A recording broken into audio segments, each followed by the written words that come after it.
This is Radio Free Asia from Washington, D.C. The following program is in Uyghur.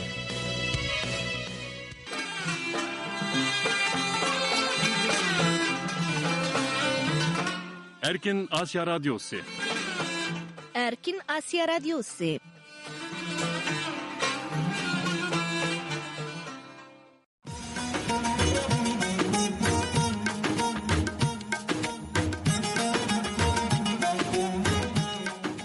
Hürmetli radio anlıqçılar, anlavatqanlar Amerikanın paytaxtı Washingtondan taqdirlangan Erkin Asya Radyosu'nun Uyg'urcha anlatışı.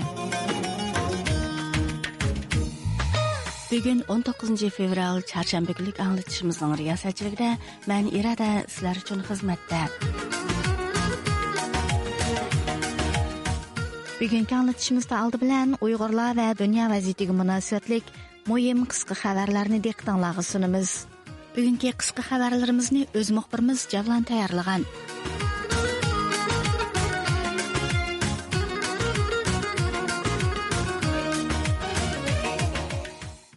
Amerika Xitoy mallarından 10% qo'shilma tamojna beji elishni yo'lga qo'ygandan keyin yana bir yangi tamojna beji loyihasini o'tirg'a qo'ygan.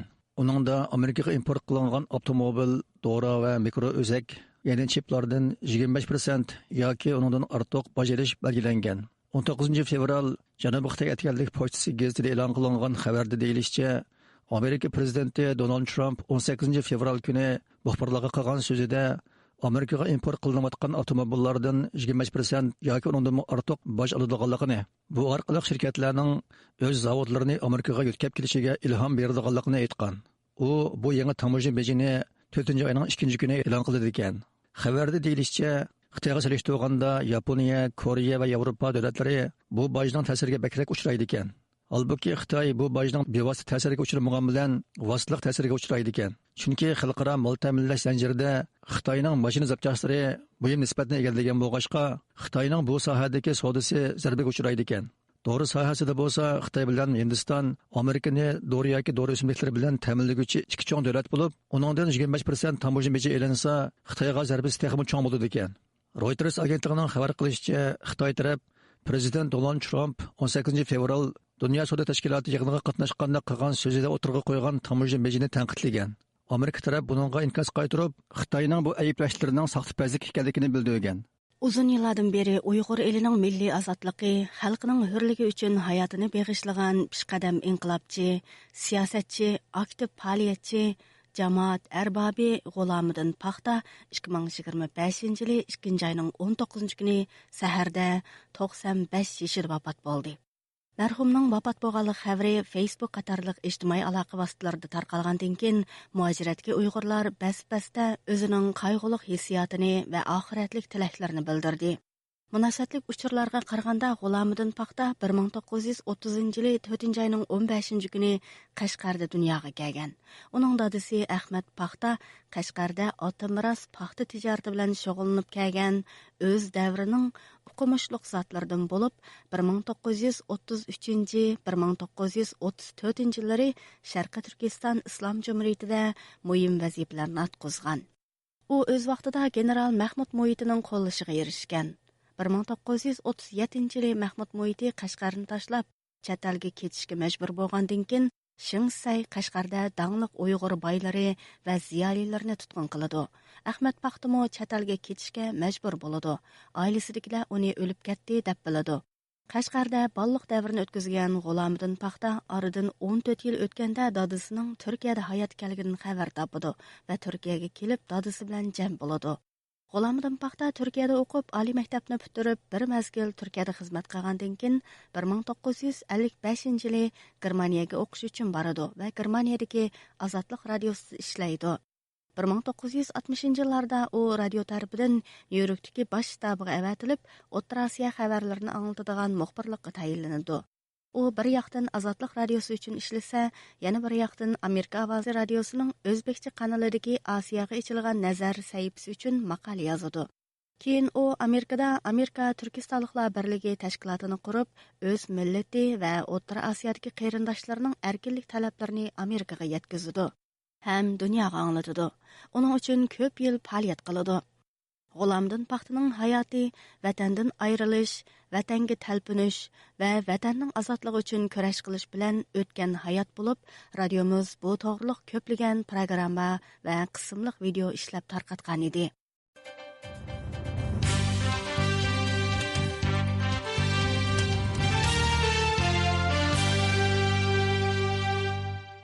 Prezident Donald Trump Amerika fuqarolarini zaharlayotgan fentanilga zarba berish to'lqini qo'zg'agandan keyin Amerika saqchilari va taftish organlari fentanil zar atkazchiligi bilan shug'ullangan 24 odamni tutgan.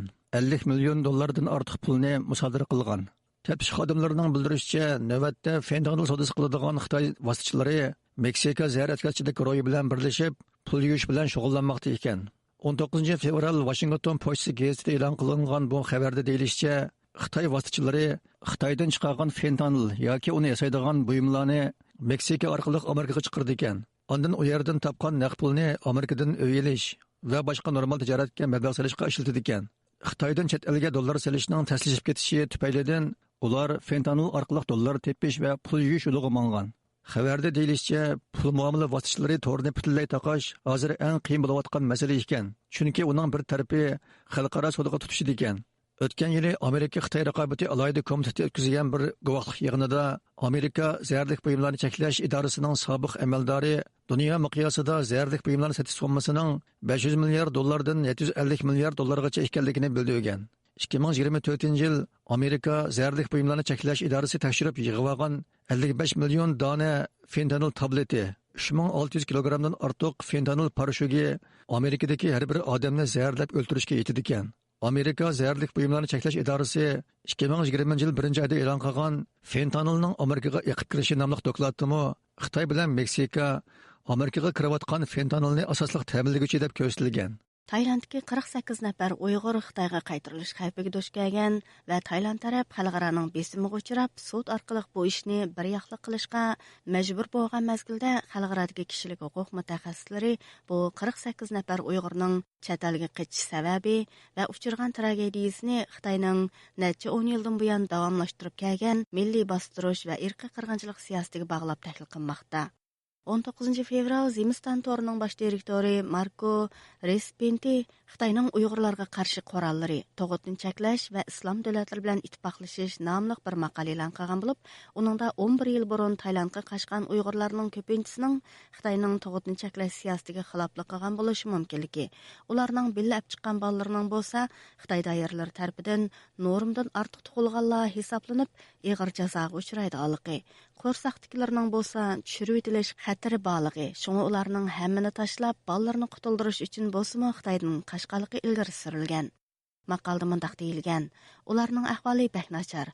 Xitoyda ular bankdan hisob ocha oladigan yoki shoferlik pravisi ola oladigan rasmiyatlarni ko'rsatmaydi. Shuning bilan ular Xitoydan ayrilishni qaror qilgan. Немишқа ular балаларының tug'ilganlik isbotini yoki nopos daftarini ko'rsatmaydi, chunki ularning bolalari qonunsiz tug'ilgan.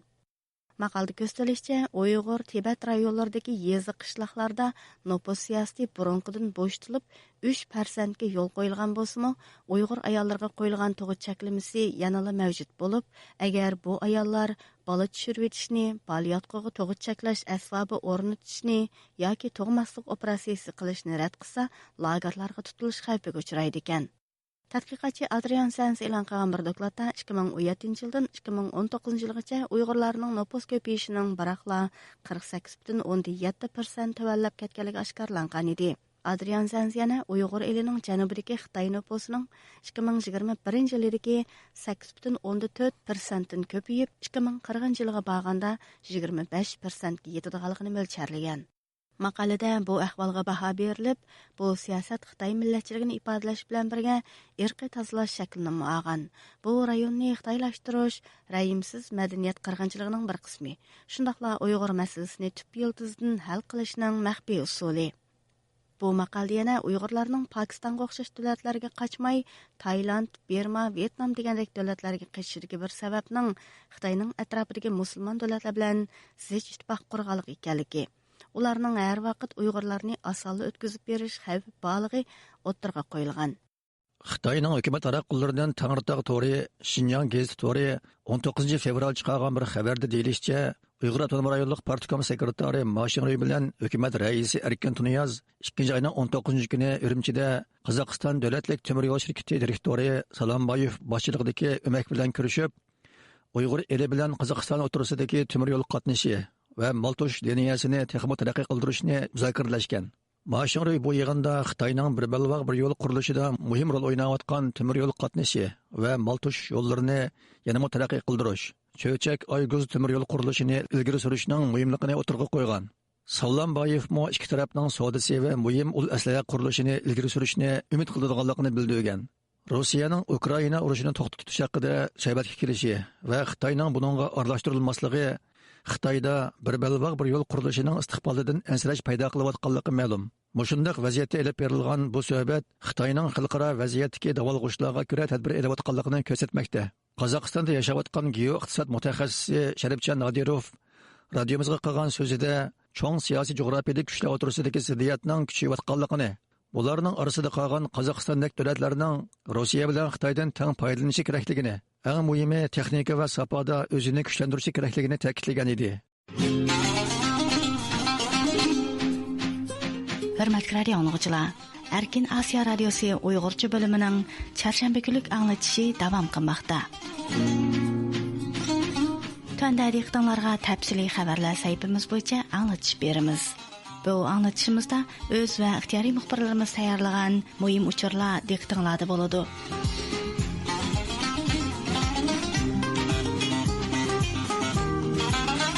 Hörmətli radio dinləyicilər, tönde diqqətinizə təfsili xəbərlər səhifəmizin to'liq məzmunlarında bolsun.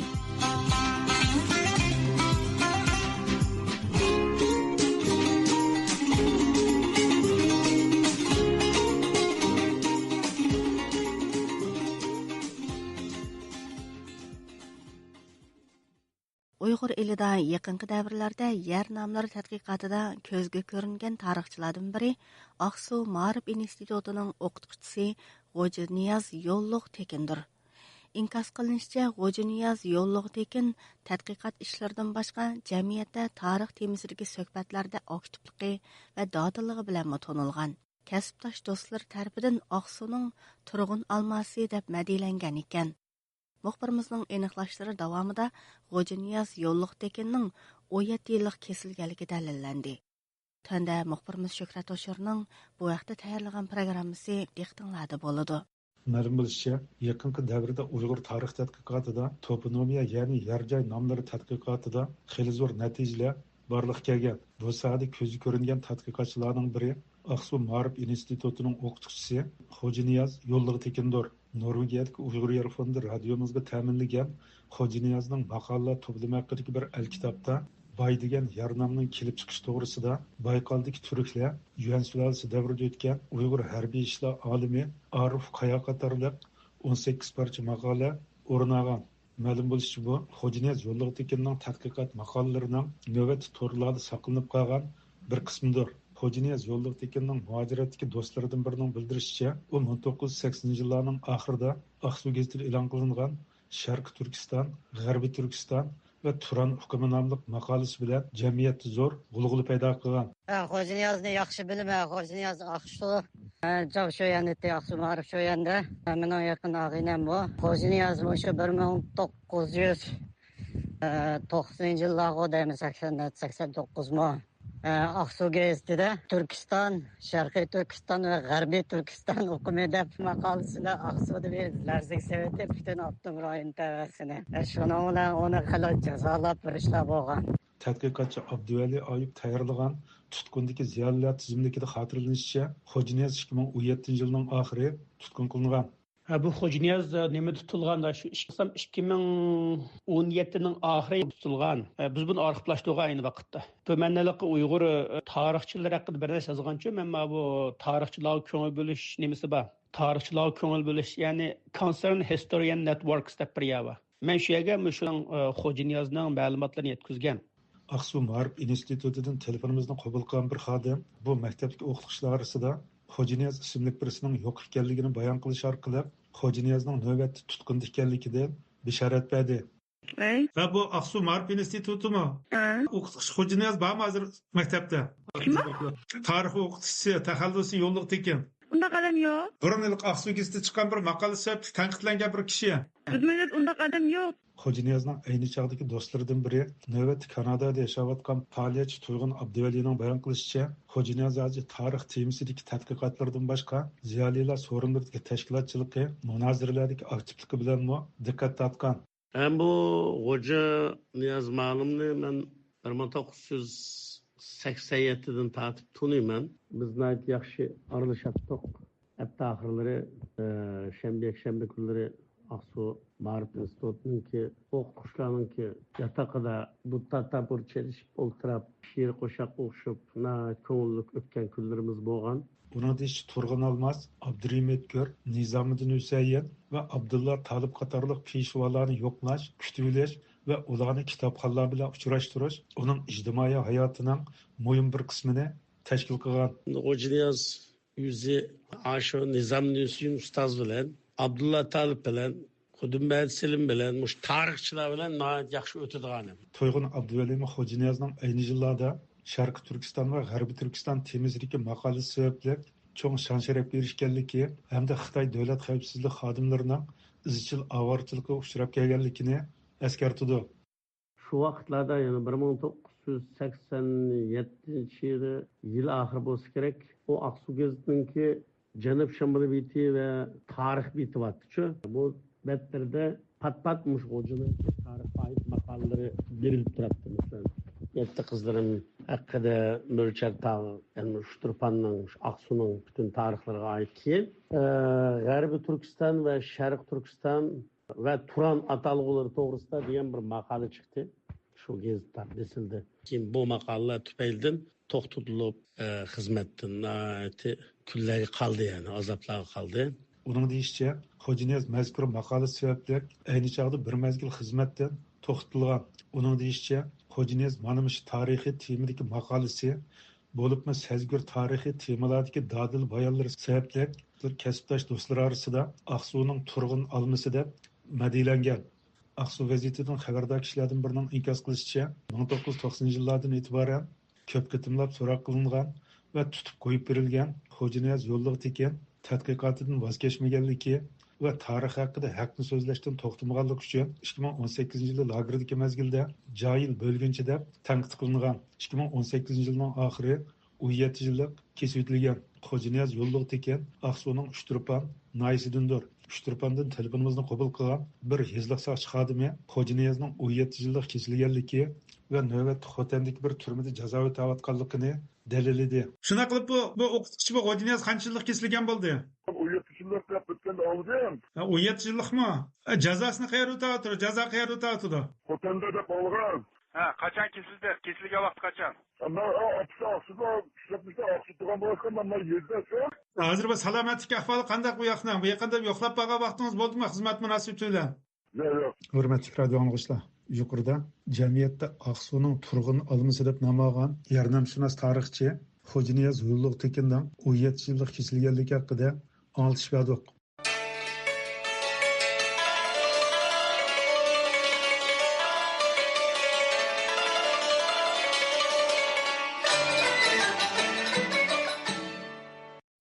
Xitoy hukumatining Uyg'ur diyarining har qaysi joylarida olib berayotgan kona mahalla uylarini o'zgartirish qurilishi nomida Uyg'urlar to'plashib o'ltiraqlashgan Uyg'ur tarixiy madaniyat izlari va manbalari mujassamlashgan an'anaviy mahalla ko'ylarini chiqib o'zgartirishi davomida Uyg'urlarning uy imoratlaridan boshqa yana masjid, qadimgi imorat, tarixiy yodgorliklar, hatto tarixiy mozorliklardan tortib vayron qilinib yo'qotilayotganligi ma'lum.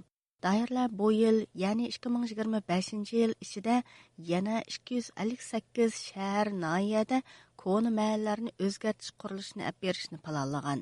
Xitoy tashviqotlarida bu xil keng ko'lamli qurilishlarni xalqqa baxt yetkazish qurilishi deb atayotgan bo'lsa-mu, kuzatuvchilar buning Xitoyning rayonda davomli kuchaytirib olib berayotgan madaniyat qirg'inchiligining ijroatlari ekanligini o'tirg'a qo'ymoqda. Tuanda muxbirimiz Gulchehra bu haqda tafsiliy ma'lumot berdi. Xitoy hukumatining Uyg'ur elining har qaysi joylarida planliq va turli nomlarda elib berayotgan Uyg'ur mahallallarini, hatto shahar bozorlari bo'yicha chiqib tuzlash qurilishlari davom qilmoqda. Xitoy hukumatining Uyg'ur elida tarqatadigan Xinjiang gazetining 11 fevral Uyg'ur avtonom rayonluq turalg'u va shahar yiz qurilishi nazoratidan egallab xabar tarqatishicha, doiralar bu yil ichida, ya'ni 2025 yilida rayondagi shahar bozorlardagi koni o'ltiraq rayonlarni o'zgartishni davomliq zo'r kuch bilan yo'l qo'ymoqchi bo'lib, shahar bozorlaridagi 258 koni o'ltiraq rayonni o'zgartirdi ekan. Xabardan bu qurilishning 76 mingdan ortiq aholini qoplaydiganligi ma'lum.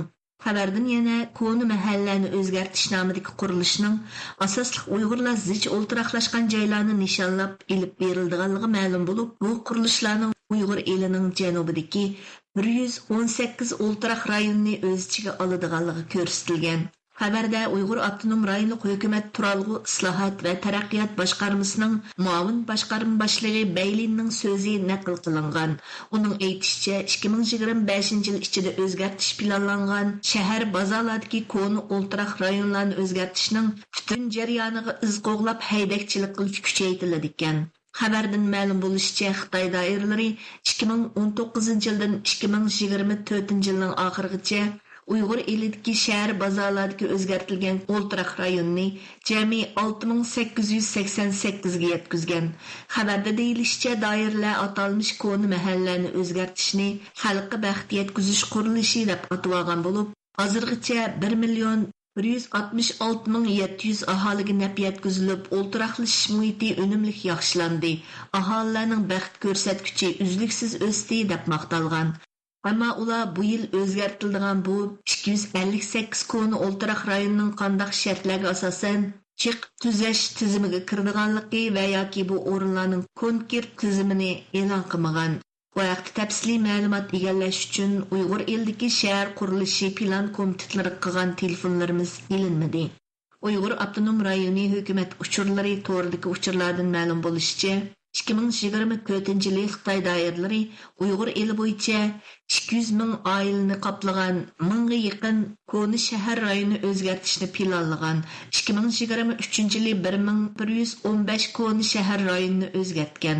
Qoplash doirasi 219,100 oilaga yetgan ekan.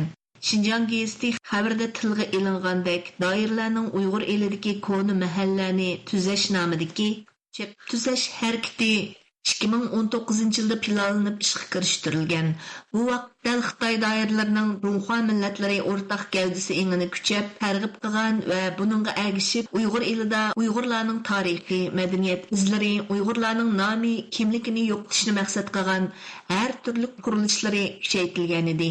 Shundaqla vayron qilingan Uyg'ur mahallari va tarixiy madaniyat iznalari o'rniga Xitoycha uslubdagi rasmlar, Xitoycha xatlar yozilgan, Xitoydagi ko'p manbalik madaniyatning yo'g'rilmasi va tashviq qilinayotgan sayohat o'rinlari, Xitoy mahallari qurilishga boshlagan edi. Amerikadagi Uyg'ur kuzatuvchilaridan Ilshod Hasan aytishicha, Uyg'ur elidagi koni mahallalarning shahar bozorlarining cheqib tashlanishi bo'lsa, Xitoyning Uyg'urlarni har jihatdan yo'qotish strategiyasining mohiyatini ichib bermoqda ekan. Bu uzundan tuzab kelgan Xitoyning strategiyalik planini deb qaraydi. Chunki mavzuni vaqtini tatib davomlashib kelayotgan shu Uyqu degan nemalari, uning oldini surishtirsak, masalan, Pomshik dedi, uylarini tatib oldi, bog'larini tatib oldi, shahardagilarni, do'konlarini tatib oldi. Bu orqali Uyg'urlarni o'zining makonida yersiz, ziminsiz, quloqsiz qoldirish bu Xitoyning uzundan tuzab kelgan plani. Bu Xitoy hozir Sharq Turkistonni energiya bazasi emas, ochiq bazasi qilamiz. Shuningga Xitoy Uyg'urlar yerlarini tortib olib, ularningki yerlarini Xitoyga o'tkazib berib, keng ko'lamda terishda, mashinlashda ishiltyotidi. Shuning bilan Uyg'urlar bir chiqish yo'li qolmaydi. Jaholiy hokimiyatiningki strategiyalik Uyg'urni xitoylashtirish, Uyg'urni yo'qotish planiningki taksirlashgan davomi. Amaliyotda Uyg'ur an'anaviy mahallalarni cheqib vayron qilishni maqsad qilgan. Bu xil qurilishlarning buningdan ilgari ko'kart tuzash qurilishi, yer davrashga chidamliq uy selish qurilishi, suv ombiri qurilishi, bo'z yer echish, Bingtuan shahri qurish degandek nomlarda davomlashib kelayotganligi, Uyg'urlarning o'z makonlaridan majburiy ko'chirilganligi, shundaqla u joylarning Xitoy ko'chmanlarining qo'liga o'tganliklari oshkorlangan edi. Qashqa qadimiy shahar rastlari buningga bir o'rnak bo'la oladi. Xitoy doiralari Qashqa qadimiy shahar mahallalardagi uylarni yer tavrashga bexatar emas, o't o'chirish qolaysiz degandek yo'qolang bahonalar bilan 2000-yillardan boshlab chiqishga kirishgan. Ular bu harakatini Qashqa qadimiy shahar rayonini chiqib tuzash deb atamagan edi. Ayni chog'da Xitoyning bu qilmishi yerlik Uyg'urlarning tirikchilik yo'lini uzib qolmay, necha ming yillik madaniyatga ega qadimiy shaharning tarixini vayron qilish xarakteriga ega bo'lg'achqa, kishilik huquq tashkilotlarining kuchli e'tiroz bildirishiga uchragan edi. Qashqa qadimiy shahrini chiqishda bu joyda avloddan avlod yashab kelgan 200 mingdan ortiq Uyg'ur shahar aholisining uylari chiqilib o'rnidan ko'chirilganligi ma'lum. Halbuki Xitoy hukumati xalqaroning tanqidiga qaramay, Qashqa qadimiy Konishar rayonini chiqib tuzagandan keyinmi bu xil Uyg'ur madaniyat va tarixiy izlarini vayron qilishni Uyg'urlar eng zich o'ltiraqlashgan janubdagi shahar bozorlarda texmi ko'lamlashtirib davom qilmoqda. Buningdan ilgari yana Oqsu, Kucha va boshqa Uyg'ur shaharlaridami Koni shahar rayonlari chiqilib o'zgartirilgan. Saidiya xandonligining poytaxti bo'lgan Yakan Koni shahar rayoni Xitoyning atalmish Namrat, Qaloq va Koni o'ltiraq rayonlarni o'zgartirish planining qurboniga aylanib, butunlay buzib tashlangan. Xitoy doiralari Yakan Koni shahar rayonida 2018-yili 4-oyda boshlangan chiqib tuzash qurilishi davomida 50 mingga yaqin aholi aslidagi o'ltiraq joylardan ko'chirilib, yangi silingan bino uylarga o'ltiraqlashtirilgan. Xitoy doiralarining Yakandagi qadimiy mozorliq Do'xan Pasha mozorligini o'z ichiga olgan 1000 yillik qadimiy shahar Sepili, ya'ni Xanaqa darvozasi va Koni shahar rayonidagi do'konlar, uylar, qadimiy mahallalarni chiqib tuzilib o'tganligi oshkorlangan edi. 2023-yilda radiomiz yana Qashqarning jalbkor sayohatgohlaridan biri Xon bozorining cheqilganligini dalillagan edi. Xon bozori qurilishining a'lolashtirish nomi ostida cheqilishga boshlaganligi oshkorlangan edi.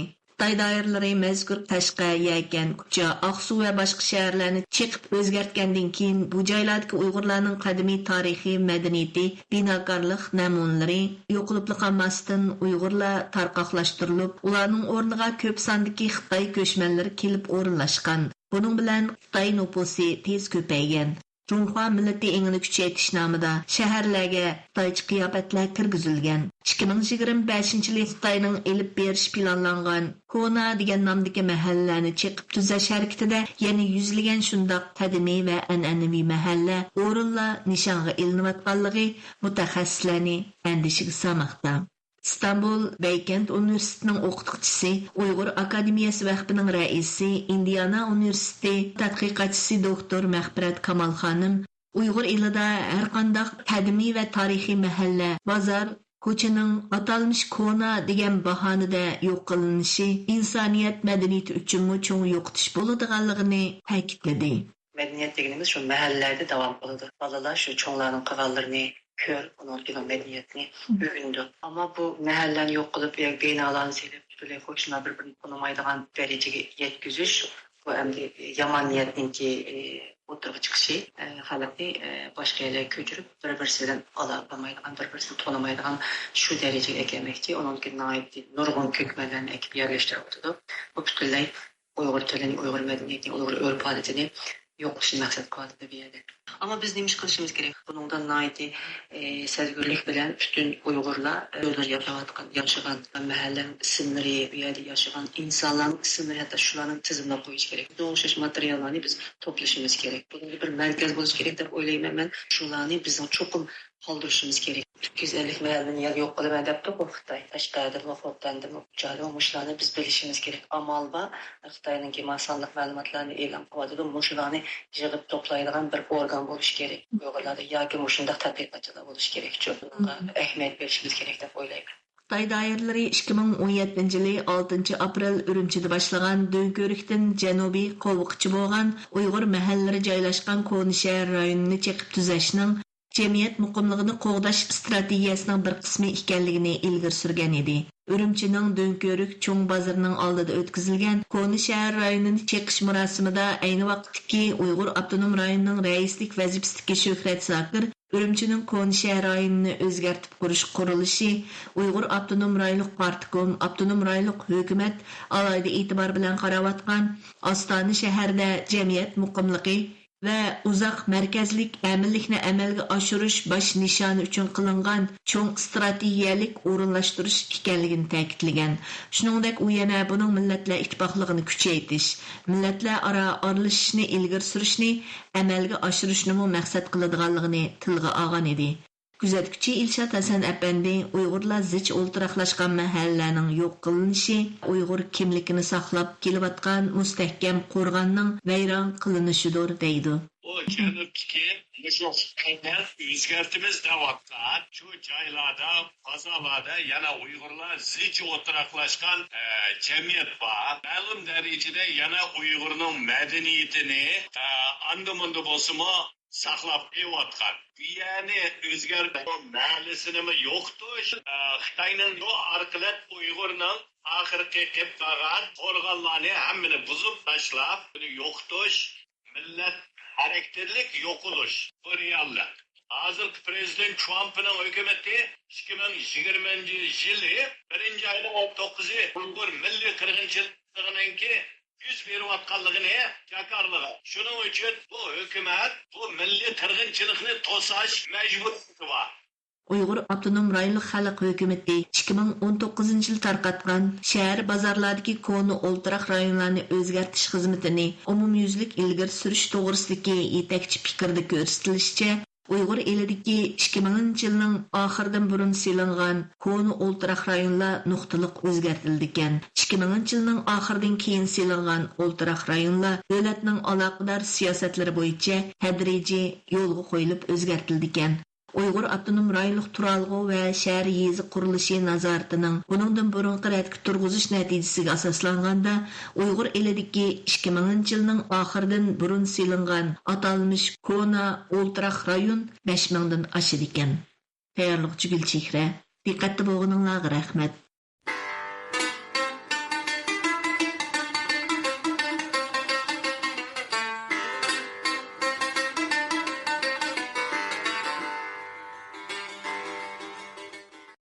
Xitoy hukumatining chet ellardagi Uyg'ur Tibet faoliyatchilariga qaratgan keng doiradagi chegara halqagan bostirishi va besimlari orqa-marqadan pash bo'lishga ergishib, ko'plagan demokratik davlatlar buningga qarshi jiddiy tadbir olishga boshlagan. Yaqinda Shveysariya Federatsiya hukumatining bu vaqtda e'lon qilgan maxsus dokladida Shveysariyadagi Uyg'ur va Tibet ko'chmanlar Xitoyning chegara sirtidagi bostirishlarga uchragan deyilgan. Shundaqla bu dokladda kishini cho'chitgidek dalillar o'tirg'a qo'yilgan. Bu haqda tuanda ixtiyoriy muxbirimiz Habibullah Izchi tayyorlagan ma'lumot diqqatingizda bo'lsin. Shveysariya Federatsiya hukumati 12 fevral kuni Xitoyning Shveysariyadagi Tibet va Uyg'urlar qaratgan nazorati haqidagi cho'ng hajmlik dokladni e'lon qilgandan keyin bu doklad o'tir qo'yilganlar haqida Shveysariya matbuotlari bas-basda obzor e'lon qilib, Shveysariya hukumatini Shveysariyadagi Uyg'ur va Tibetlarning Xitoyning nazorati va tahdidiga uchrashi qarta keskin chora tadbir qo'llanishga chaqiriq qildi. Bu dokladda Xitoy doiralari muajirat jamiyatini murakkab texnika ishlatish, adliya sistemasidan foydalanish, bo'libmi chet el hukumatlarini topshirib berish shartnomasi orqali o'zlari tutishni plan qilgan asli Xitoy fuqarosi kishilarni qaytarishga zo'rlash, soqchi punktlarni qurish orqali parokandichilik selish, qo'rqitish va nazorat qilish uchun qo'llangan o'xshamagan taktikalar haqida aniq ma'lumot berilgan. Dokladning Dunyo Uyg'ur qurultoyiga munosabatli qismida yana kishilarni Dunyo Uyg'ur qurultoyiga munosabatlik uchur faoliyatlarni rasmga tortish, buningda munosabatlik uchurlarni avatishga zo'rlash qatorliq vositalarni qo'llanilganligi misol qilib tilga olingan. Dunyo Uyg'ur qurultiyi Shveysariya Federatsiya hukumatining bu dokladini qarshi olgan bo'lib, bu haqda maxsus bayonot e'lon qilgan. Dunyo Uyg'ur qurultiyi raisi Turg'unjon Alovuddin ziyoratimizni qabul qilib, bu haqdagi qarashlarini o'rtoqlashdi. Shveysariya hukumatining yaqinda e'lon qilgan Shveysariyada yashayotgan Uyg'urlarning Xitoyning chegara halqagan bostirish siyosatiga duch kelayotganligi haqidagi dokladi nihoyatda muhim bir doklad, chunki Xitoy hokimiyati faqat Shveysariyada emas, butun dunyoning hamma yerda yashayotgan Uyg'urlarni har xil shaklda ba'zilarini tahdid orqali bo'ysundirmoqchi bo'layotganligini, ba'zilarini har xil hiyla-nayrang aldash orqali ularga iqtisodiy manfaat yetkazish orqali aldayotganlikdan iborat bu Xitoyning chegara halqıgan bu bastırış siyosatiga qarshi e'lon qilingan bir doklad boshqa davlatlarning shu Shveysariya hukumatidek Xitoyning chet ellik Uyg'urlarga qarshi elib berayotgan chegara halqıgan bastırış siyosatlariga qarshi siyosat qo'llanishini va bu Xitoyning elib berayotgan bu siyosatning oldini olishi, tusishi, shu yerda yashayotgan Uyg'urlarni qo'g'dishi va shunga o'xshash bayonotlarni e'lon qilishi orqali Xitoyning bu razil abtibashirsini ichishi bu hamma demokratik davlatlarning majburiyati. Bu doklad haqida Shveysariyaning davlat radio televiziyasida elib berilgan suhbatda Shveysariya Uyg'ur jamiyati raisi Rizvanoy Ilhom nurg'un Uyg'urlar bundaq vaqtda o'zini butunlay yolg'iz his qildi deb hukumatni texmi konkret chora qo'llanishga chaqiriq qilgan. U ziyoratimizni qabul qilib, bu vaqtdagi qarashlarini o'tir qo'yib o'tdi. Eng muhimi faqat darhol amaliy harakat ilib berishi kerak. Masalan, va qo'g'dash o'rinlarga ehtiyojimiz borligi. Uningdagi Shveysariya organlari Xitoyning Uyg'urlarga qarayotgan besimini texmi ishkirlab qat'iy tekshirishi kerak. Undan boshqa Shveysariyaning siyosiy jihatdan qat'iy bir pozitsiya bo'lishini va Xitoy hukumatining Uyg'ur va Tibetliklarga qarta ilib berayotgan besim tahdidlarga qarshi uchuq va qat'iy bir mavqiyada bo'lishini kutamiz. Bunga qarshi konkret jazolash tadbirlarini o'ylashi kerak. Shveysariya Federatsiya Kengashi torbetida e'lon qilingan Xitoyning chegara halqıgan bostirishga munosabatlik bu dokladda Xitoy hukumati siyosiy panohlik tilagan bir qism kishilarni siyosiy panohlik bosqichida tahdid, aldash, psixikalik besim qilish, o'zlariga ishlashga va uchur yetkazishga majburlaydi deb yozilgan. Yangi Zurixliklar gazetining bu vaqtdagi xabarda Shveysariya Uyg'ur jamiyatining sobiq raisi Andili Qaraxon haqida uchurlar berilgan bo'lib, bayon qilinishicha, o'tgan yili Andili Qaraxonga tuyuqsiz bir telefon kelgan. Telefon qilguvchi uningdan nima ish qilayotganligini, biror yordamga ehtiyoji bor yo'qligini va vatandagi tuqqanlarini so'rab, uningga yemchuk tashlagan ham astirtin tahdid solgan. Bu vaqtda ziyoratimizni qabul qilgan Andili Qaraxon bu telefon voqeasini eslab o'tib, o'zining bu vaqtdagi qarashlarini o'rtoqlashdi. Chegara halqıgan bastırış siyosati bu yangi bir masala emas. Keyingi vaqtlarda bu biroz uzundan beri bo'lib kelayotgan bir masala. Bu hatto bu faqat Shveysariyada bo'layotgan bir masala emas. Dunyoning hamma yerida bo'lib Sharq Turkiston Uyg'ur davosini qilayotgan qarindoshlarning beshik kelayotgan o'rtaq bir masala. Xitoylar har xil omillarni qo'llanib kelyapti. Masalan, menga telefon qilib, nima ish qilayotganligim, qanday turayotganligim to'g'risida so'rab. Yani bu yerda nihoyat siliq sipoyi gap so'zlar, ammo bilinib turdiki, bir tahdid bor. Yani urug' tuqqanlar bilan qanday aloqam bor yo'qligini so'rab, aloqa bor yo'qligini nihoyat yaxshi biladi, chunki hatto telefonda aloqamiz yo'q va urug' tuqqanlarning ahvolidan hech qanday xabarimiz yo'qligini biladi, chunki telefonlarni anglaydi, ammo shunday bo'lsin so'rab, xuddi o'zini xotirlatayotgandek shunaqa bir ahvollar sodir bo'ldi. Bu doklad navbatda Yevropa davlatlariga nisbatan tunji e'lon qilingan Xitoyning chegara halqıgan bostirishga munosabatlik doklad bo'lib, Dunyo Uyg'ur qurultiyi muavin raisi Zumratay Erkinmo bu doklad haqidagi o'zining qarashlarini biz bilan o'rtoqlashdi. Bu Shveysariya hukumatining oldin qabti chiqargan dokladi tunji qitim Uyg'urlar va Tibetlarga qarshi chegara halqıgan bostirish siyosati to'g'riliq chiqargan bir maxsus bir doklad Yevropaning ichida. Buning ichida Shveysariyada Uyg'urlar va Tibetliklarning Xitoy hukumatiga qanday hujumlarga uchraydiganligi va bu hujumlarni qanday shaklda qildiganligi, masalan, digital shaklda bo'lsin yoki oiladagi tuqqanlari orqali tahdid qilish usulida bo'lsin yoki bo'lmasa shu WeChat, WhatsApp, TikTok degan formalardan foydalanib uchur axborotlarni yig'ib, andan keyin tahdid qilganligi to'g'riliq butunlay dokladga yozilgan ekan. Undan sirt albatta bu yerda bizning tunji qitim anglashimiz emas, ammo bu muhim nuqta. Shveysariyadagi Uyg'urlarning siyosiy faoliyatlari bo'lsin, madaniyat faoliyatlari bo'lsin, jamoat faoliyatlarining ichidan shpionlar orqali uchur axborot to'plash, Dunyo Uyg'ur qurultiyi ataydan tilga olib, shu Dunyo Uyg'ur qurultiyining aloqador har qanday uchurlarni to'plab, buni Xitoy organlariga, Xitoy soqchilariga avatish, shu nuqtasini baka Shveysariya hukumati o'zi buni tunib, shu tahdidlarga uchrayotgan Uyg'urlar, Tibetliklarni qo'g'dash majburiyati borligini bu yerda eskartib elibdi. Demak, bu oldimizdagi kunlarda butunlay dunyoda, Yevropaning ichida va yoki shu xalqaro sahnada buning qanchalik muhimligini ifodalaydi. Mazkur dokladning e'lon qilinishi Shveysariya matbuotlari va Shveysariya siyosiy qatlamida qattiq g'ulg'ul qo'zg'agan bo'lib, bu doklad yolg'iz Shveysariyadagilar emas, balki butun muaciratdagi Uyg'ur va Tibetlarning konkret ahvolini yo'ritib bergan. Bu dokladda Shveysariyadagi Uyg'ur va Tibet aholisi ko'zda tutilib, analiz qilinib, Xitoy hukumatining fitna ig'vo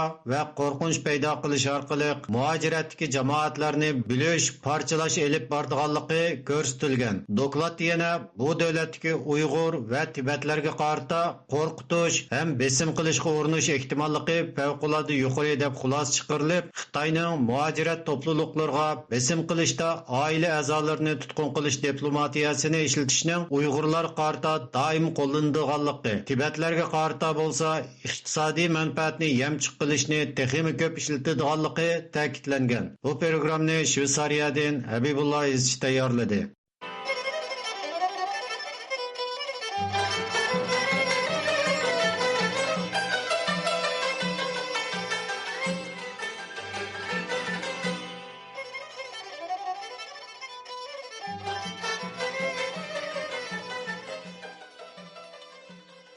Yaqında Xitoyning ijtimoiy taratqularida Uyg'ur elining Turpan rayoniga joylashgan Yarg'ol qadimgi shahardan yangi xarobalik izi bayqalganligi va bu joydan ustida guruch, bug'doy degan Xitoycha xat yozilgan komzak qatorliq madaniyat buyumlarining topilganligi xabar qilingan.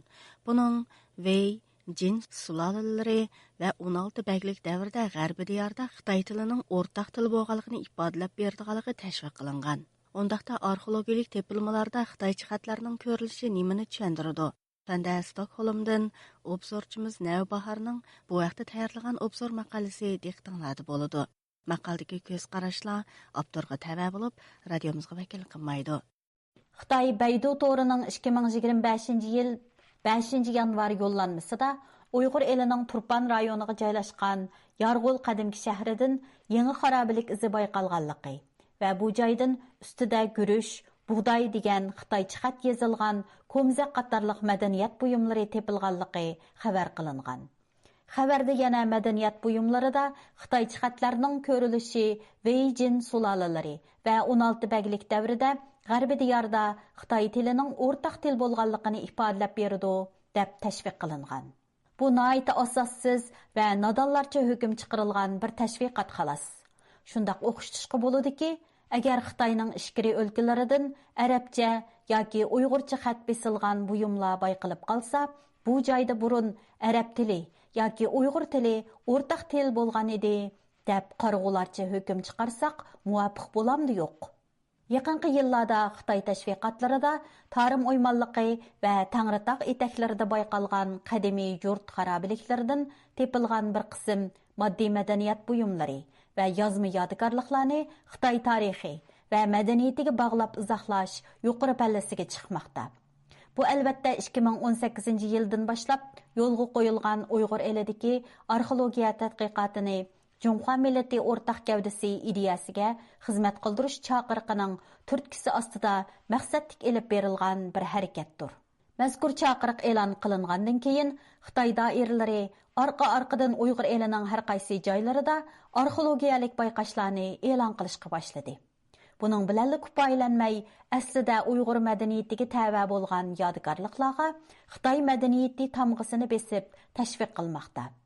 Xitoy doiralari va tashviqotchilar bir tarafdan moddiy buyumlarda Xitoy milliy madaniyati simvoli ifodalangan deb jar solsa, yana bir tarafdan Xitoy til yoziqi o'rtaq til yoziq bo'lgan degan safsatalarni kuchab tarqatmoqda. Navbatda Xitoy hukumat organ matbuotlari va boshqa axborot vositalarida eng ko'p tashviq qilinayotgan Xitoycha xatlik arxeologiyalik qazilma buyumlardan Niya xarobasidan tepilgan Sharqdan chiqsa 5 axtar, o'ttira iqlimga nab yetar degan xat tushirilgan kimxab yangilik. Chaqiliq nahiyasidan tepilgan Xitoy klassik asri she'rnomadagi misralar o'yilgan Ajdaho gullik mis aynak. Yana Niya qabristonligidan qazib olingan Ömrünüz uzun bo'lg'ay, farzandlaringiz yoshnag'ay degan xatlar to'qilgan kimxab ishton qatorliqlar bor. Aslida qit'alar aro yoki davlatlar aro savdo aloqasi sababidan ma'lum davlat tavalligida boshqa millat va boshqa madaniyatga tava bo'lgan arxeologiyalik buyumlarning ko'rilishi normal hodisa hisoblanadi.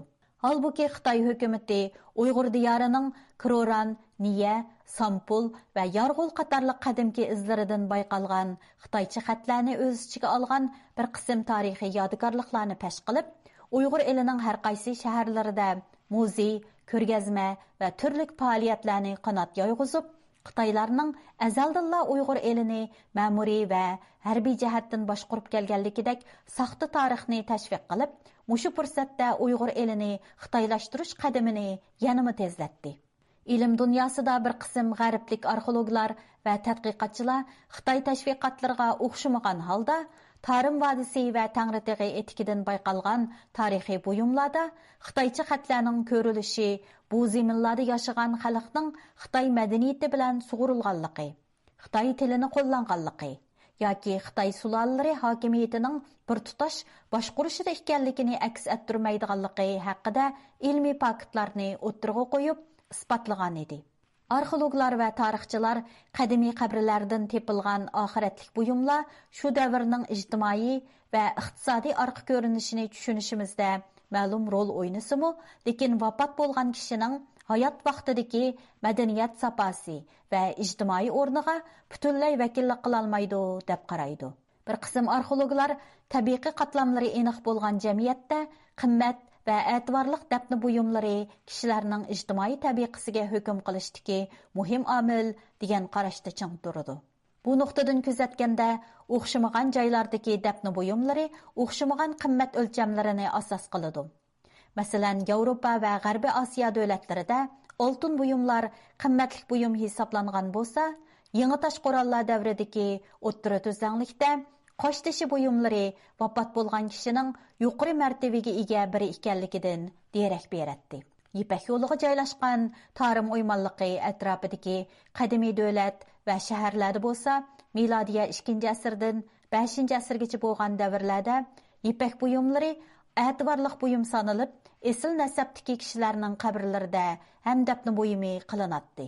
Germaniyalik arxeolog va tadqiqotchi Armin Zalbishka Ipak yo'lining janubiy liniyasini bo'ylagan qadimki xarobaliklardan Lopnur, Niya, Zag'unluq xarobalıqlaridagi 79 dona qabridan qazib olingan tarixiy buyumlar haqida bir qancha tadqiqot maqolasi e'lon qilgan. Bo'libmi Xitoycha xatlik ipak buyumlar ustida alohida mulohiza va tahlil yurgizgan. Tadqiqotchi Armin bir ratlab chiqqan tizimligiga asosan ham dafn buyumlarining orasida yerlik tovarlardan bo'lgan yung va teri kiyim-kechaklar, o'qya, yog'och egar, pichoq qatorliqlardan boshqa yana o'ttir tuzlanglikdan keltirilgan ipak to'qilma buyumlarimi belgilik nisbatni egallaydiganligini ilgari surgan. Tadqiqotchi Armin yana qabrlardan qazib olingan ipakdan ishlangan kiyim-kechak, yepincha, yostiq va aynoq qipi qatorliq buyumlarning qabri egalarining kimligi, ijtimoiy o'rni va salohiyati qatorliqlar bilan ko'p aloqasi yo'qligini o'ttirg'a qo'ygan.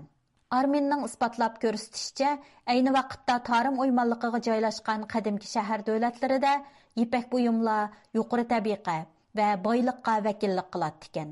Shunga yerlik kishilar orasida o'zining yuqori martabalik va obro'li kishi ekanligini isbotlash uchun vafot bo'lg'uchining urug' tuqqanlari tarafidan ipak buyumlarni qo'shib dafn qilish odati mavjud ekan. Shunga Xitoycha xat tushirilgan kiyim-kechak yoki turmush buyumlarining vafot bo'lgan kishi tarafidan qo'llanilganligini kesib aytolmaymiz. Bizga yetib kelgan arxeologiyalik tekshirish dokladlari va ilmiy yakunlarga asosan tarim o'ymonligidagi qadimki shahar izlaridan xeyli burunqi davrlarda ujmi darixi yetishtirilganligi, qog'oz va ipak ishlab chiqarish texnikasining qo'llanilganligi ma'lum.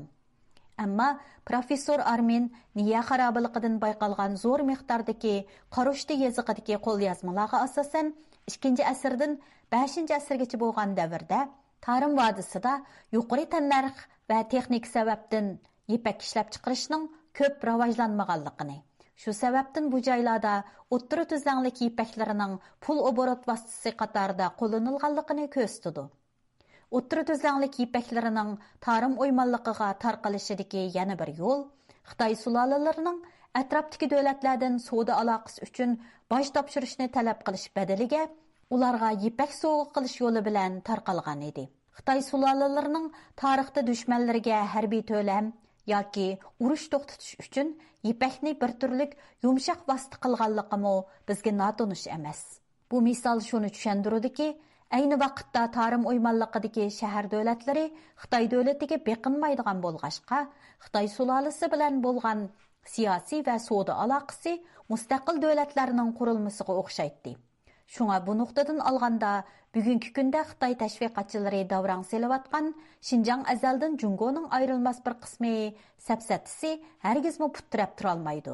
Tarim o'ymonliqiga joylashgan o'g'ay baliq, niya, bim baliq, chira, eski to'g'ri baliq, andira, saramadan baliq, charchan qatorliq qadimgi shahar izlaridan tepilgan qabrlarda o'ttira tuzanglik ipak buyumlarining bayqilishining yana bir siri, yerli kishilar o'zlari uchun yot madaniyat hisoblangan Xitoycha bezak nusxalari va xat nusxalariga nisbatan havas bilan qaragan. Shunga professor Armin yerli kishilarning nazarida Xitoycha xat tushirilgan ipak buyumlar keyingilarga o'zining iqtisodiy va siyosiy kuchini ko'rsatish uchun selingan bir turlik madaniyat kapitali bo'lishi mumkin degan farazini o'ttirg'a qo'ygan. Bundan boshqa germaniyalik arxeolog Aurel Steinmo 1907-yili nashr qilingan Qadimki Xotan nomli kitobida Niya xarobasidan tepilgan oz bir qism Xitoycha tarshputuk yodgorliklari ustida to'xtalgan edi. Aurel Stein apandining ko'z qarashimi Xitoy tashviqotining butunlay ilmiyligi bo'lmagan asossiz tashviqot ekanligini texmi jazmlashtirib berdi. Aurel Stein Xotan tavasidagi Niya qadimki davlati xarobaligida Xitoycha qo'lyozmalarni o'qib tadqiq qilish jarayonida yozmalarning yil tavaligining faqatla Xitoy hukmronining 3-asrda qisqa mezgil bu joyni besib olgan davrga to'g'ri kelganligini, u vaqtda Xitoyning garnizon rayonida hukumat tili uchun yolg'izla Xitoy tilini qo'llanmaganligi, aksicha Qarushdi yoziqining keng doirada qo'llanilganligini ta'kidlash bilan birga Xitoyning bu rayonni harbiy jihatda to'liq idora qilganligini tushundirmaydi degan ko'z qarashini aniq o'ttirg'a qo'ygan. Demak, Xitoycha yozma hujjatlar tarim o'ymonliqidagi shahar davlatlarning hargizmi tarixdan beri Xitoyning bo'ysundirishi yoki boshqurishi ostida ekanligini bildirmaydi. Demak, Xitoy tashviqotchilarining Uyg'urlarga oid madaniyat yodgorliklarini Xitoy manbalik tarixga bog'lash va bu orqali Uyg'urlarni assimilatsiya qilish sur'atini texmi tezlatish hiylasi olimlarning ilmiy tadqiqot va yakunlari orqali bir-birlab rad qilinmoqda.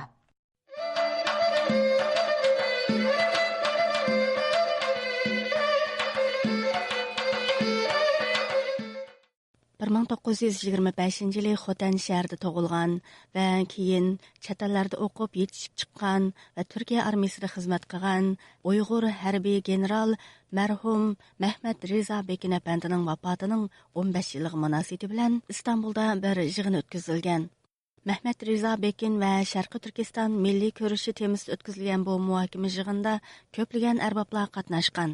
Tanda bu yig'in haqidagi tafsiliy xabarni Istanbulda turishliq ixtiyoriy muxbirimiz Arslandan anglaysizlar. 15 fevral shanba kuni vafotining 15-yili munosabati bilan Anqarada marhum general Mehmet Rizo Bekin va Sharqi Turkiston milliy ko'rishi degan temada ilmiy muhokama yig'ini o'tkazildi. Bu yig'in Dunyo Uyg'ur qurultoyi vaqfi, Uyg'ur akademiyasi, Sharqi Turkiston vaqfi, Azofli ijtimoiy yordam va madaniyat jamiyati, Sharqiy Turkiston tadqiqot vaqfi qatorliq tashkilot va jamiyatlarning o'rtaq sahibxonligida o'tkazildi. Yig'inga Istanbul, Izmir va Anqara qatorliq shaharlardan xili ko'p sonda kishi qatnashdi.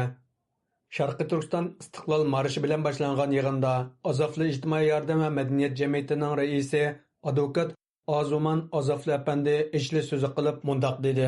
Bugün Kürşat'ın torunu olan Uygurlar... Bugün Kürşat'ның nevralari bo'lgan Uyg'urlar bilan birga marhum harbiy general Mehmet Rizo Bekin va Sharqi Turkiston milliy ko'rishi degan temada muhokama yig'inini uyushtirish biz uchun bek muhim va qimmatlidir. Gerçekten çok kıymetli ve çok değerlidir. Ishlash murosimida so'z qilgan Dunyo Uyg'ur qurultoyi vaqfi raisi Abdurashid Abdulhamid apandi o'z so'zida Mehmet Rizo Bekinni hurmat bilan eslaydiganligini ifodaladi va mundoq dedi. Yani davamızın devam etmesi ve bugün dünya çapında bilinir hale gelmesinde o kadar büyük emek sarf etmişti ki Davayımızın davamlaşı üçün General Mehmet Rıza Bekin nayeti köp güç ve muhim işlerini oturğa çıkardı. Onun Türkiye'de okutup yetiştirgen okuğuçuları hazır, Türkiye'de ve dünyanın okşamagan jaylarida Şarkı Türkistan milli görüşü yolunda aktif faaliyet kılıvatıdı. Mehmet Rıza Bekin ve Şarkı Türkistan milli görüşü temideki ilmi muhakeme yığınında İstanbul Ticaret Üniversitesi Profesörü Abdülhamid Avşar, Ege Üniversitesi Okutucusu Profesör Alimcan İnayet ve İstanbul Oğullar Tuluq Otura Mektebi Okutucusu ve merhum Mehmet Rıza Bekin'nin yakın tuqqını Muhammed Ali oğlu qatarlıqlar söz qilib, merhum Mehmet Rıza Bekin'nin hayatı ve iş izleri doğrusida to'xtaldi. Yig'inda söz qilgan İstanbul Ticaret Üniversitesi Okutucusu Profesör Abdülhamid Avşar, merhum Mehmet Rıza Bekin'nin Sharqiy Turkiston Vaqfining raislik vazifasini ödesh jarayonida Sharqiy Turkiston masalasining xalqaralashishiga tuhfa qo'shganligini alohida ta'kidladi. U bu vaqtda to'xtalib, shu davrdagi qiyin sharoitlar ostida Sharqiy Turkiston masalasining xalqaralashishini marhum general Mehmet Rıza Bekin'ning tuhfasidan ayırıp qarashga bo'lmaydi dedi. O zorluklar içerisinde Doğu Türkistan davasının uluslararasılaşmasını sağladı. Yig'inda so'z qilgan Profesör Alimcan İnayet Efendi Mehmet Rıza Bekin'ning Uyg'ur yoshlarini bilimli qilib yetishtirishga qo'shgan tuhfasini alohida eslab o'tdi. Şu an 30'dan fazla akademisyen var. Üniversitelerde okuyor, çalışıyor. Bunlar büyük bir kısmı vakfın bu bursuyla okumuş insanlar. Uning qarashicha, marhumning kuch chiqarishi bilan ko'p sonda Uyg'ur yoshlari Turkiyaning har qaysi universitetlarida o'qigan bo'lib, bu o'quvchilardan yetishib chiqqan 30 dan ortiq Uyg'ur ziyoli hozir Turkiyaning o'xshamagan universitetlarida o'qituvchi bo'lib xizmat qilmoqda. Shunaqla dunyoning har qaysi joylarida tarqalgan o'quvchilarmi Uyg'urlar masalasini xalqaralashtirishda aktiv xizmat va faoliyatda bo'lmoqda. Profesör Alimcan İnayetning bildirishicha, marhum harbiy general Mehmet Rıza Bekin yana tashviqotga ahamiyat bergan. Marhum bir iqtisodiy fond qurib, Uyg'ur yoshlarini yetishtirish va sistemalik bir tashviqot organi qurishni nishon qilgan. Shuningdek, Uyg'urlar masalasini tanishtirish uchun Sharqiy Turkiston ovozi nomida bir jurnal ta'sis qilgan. Yayın sistem kurmaktı. Bu yayın sistemini avaz veriyoruz ama Doğu Türkistan sesi diye bir dergi var. Uzun yıllar kadar. Profesör Alimcan İnayetning bildirishicha, marhum general Mehmet Rıza Bekin chet elda o'qib yetishib chiqqan va Turkiya armiyasida xizmat qilgan birdan-bir harbiy general bo'lib, marhum 1925-yili Xotan shahrida tug'ilgan. 1933-yildagi Xotan hukumatining amiri marhum Muhammad Emin Bug'roning qiyin inisi edi. 1934-yili Sharq Turkiston Islom Jumhuriyati yig'ilganda amdila 9 yoshga kirgan Mehmet Rıza Bekin qiynakisi Milliy inqilobchi Muhammad Emin Bug'ro bilan birga Afg'onistonga qochib chiqib, Kabul shahriga o'rinlashgan. Daha sonra onu Kabil'e götürüyor. Bu arada Memduh Şevket Efsendali ile tanıştırıyor ve onun yardımıyla Türkiye'ye gönderiyor. 1938-yili Muhammad Emin Bug'roning tashabbusi va Turkiyaning Afg'onistonda turishliq bosh elchisi Memduh Şevket Efsendalining yordami bilan Mehmet Rıza Bekin Turkiyaga kelib, Turkiya Maltepe harbiy o'rta maktabida o'qigan. 1944-yildan 1948-yilgacha Turkiya quruqlik armiyasi topchilar qismida o'qigan. Marhum o'qish bitirgandan keyin 1948-yili Turkiya armiyasida rasmiy harbiy ofitser bo'lib xizmat boshlagan. 1950-yili Koreya urushi yuz berganda BDT harbiy qismlari tarkibidagi 1-Turk polkinik zambirakchilar batalyonining qo'mondoni bo'lib, Xitoy armiyasi va Shimoliy Koreyaga qarshi urushga qatnashgan. Urushda alayda xizmat ko'rsatib, g'ozi unvoniga erishgan va oltin medal bilan mukofotlangan. Koreya urushidan qahramonlik unvoni bilan qaytgan Mehmet Rıza Bekin Turkiya armiyasida general va harbiy maslahatchi bo'lib, davlatning muhim o'rinlarida xizmat qilgan. 1973-yili general mayorlik unvoniga erishgan. 1977-yili harbiylikdan dam olishga chiqqan. 1986-yili Istanbulda qurilgan Sharqiy Turkiston Vaqfining raislik vazifasini ustiga olib, aktiv xizmat qilgan va milliy da'voning Turkiyadagi o'rnini yuqori ko'targan. Mehmet Rıza Bekin 1992-yili Turkiyada o'tkazilgan Sharqiy Turkiston Milliy Majlisining faxriy raisi. 1998-yili Turkiyada qurilgan Sharqiy Turkiston Milliy Markazining raisi. 2004-yili Germaniyada qurilgan hozirgi Dunyo Uyg'ur qurultayining faxriy raisi bo'lib saylangan. Marhum general Mehmet Rıza Bekin 2010 yılı 2. ayının 16. günü kasallik sebebi bilen 85 yaşında Ankara